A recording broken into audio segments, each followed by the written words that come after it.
In Tokyo, Japan, a friend of mine recently went on a historical tour to see the old buildings in Tokyo. But he told me that as they got to each building, it was just a stone, a foundation stone. Nothing was really remaining of the building.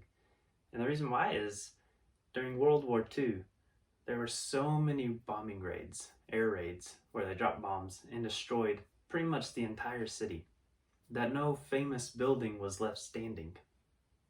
The whole city was carnage.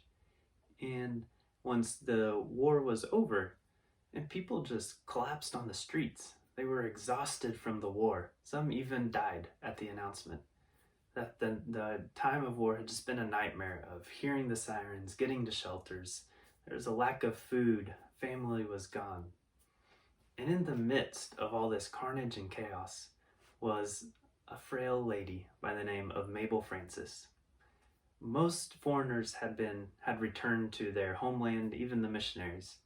But Mabel Francis knew that God had called her to be in Japan, no matter what.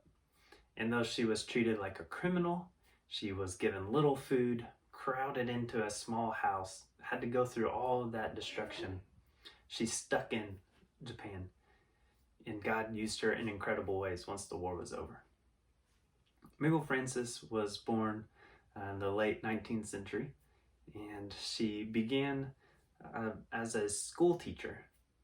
She would go to various schools and present the gospel to that whole village and in America. And as people got saved and revivals took place, she went on to the next village and did the same thing, taught at schools, shared the gospel, people got saved. Eventually, she was called to Japan, and she went in around 1909 is when she moved to Japan. She carried 3 dresses and a can of chocolate. However, when she got there, she found out she couldn't wear one dress because it was black, and only men wear black. So she had 2 dresses to her for a living.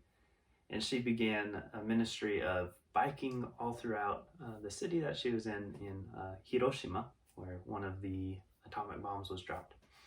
Spreading the gospel, working alongside of pastors to plant new churches.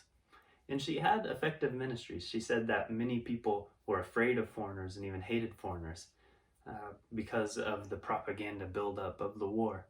But she still saw many people come to Christ through that ministry. However, as the war began, she was put under house arrest, where she waited, and people were telling her, come home, come home. And she said, no, I'm not going home. In fact, even before the war, her organization pulled out of Japan and told her, come home, we're not supporting work in Japan. And she said, well, God called me to Japan, and even if I'm not going to receive money from you, He'll provide the income that I need. And she stuck with Japan even through her organization leaving. And so, what's a little war going to do to keep her out of Japan?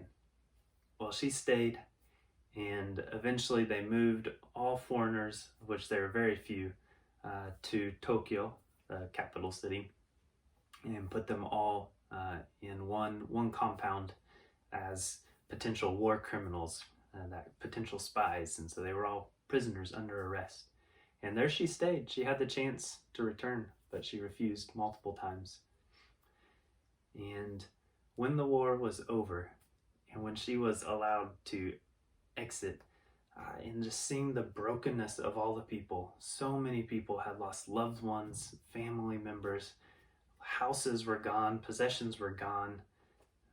All the people were in a state of brokenness. And what was she able to do? She was on the spot, right there. And she and some Christian military men began preaching rallies. They found a building that was open, and they built it with just whatever they had and began preaching. And the doors were filled. People were packed in there.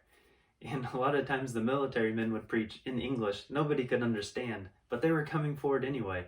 And then they were all being funneled to Mabel, who was able to speak Japanese and share the gospel and talk about what was going on. And there were so many salvations. She was calling, more people come, we need more people. But the call wasn't answered. Too much was going on in the States too. But God had put her there to do the work. She ended up returning to Hiroshima, where there's even more devastation because of the bomb. in building a church along with a pastor connection that she had. And those churches spread all throughout Hiroshima and even throughout Japan. One of her main themes in life was that she has been crucified with Christ. It is no longer she who lives, but he who lives in her, which is true for us, of course, as well. And for her to say she struggles with that when she only brought 2 dresses, she gave up all the money from the States, lived in tiny houses, yet still she said, I struggle, that my desires, my wants come out. People say something and I get angry, but if I'm dead, then it doesn't matter what they say against me. So that was her theme in life, to constantly think, no, it's not I who live, it is Christ who is living, and he is first. And even when she returned to the States, after having received the highest award a civilian could get in Japan, from the secular government, they recognized her work, gave her the highest award, the 5th Order of the Sacred Treasure, which has never been granted to a living person before. She returned to the States and preached that message, that it is no longer you who live, it is Christ who lives in you. Let him live through you. That was her message. And me, as a missionary to Japan, I can still see the fruit. Many of the Christians, their family members became Christians after the war. And probably so many of those have connections back to Mabel Francis. So she is my ancestor in the faith. I stand on her shoulders. I'm so thankful for God in the way that he used her. Thank you.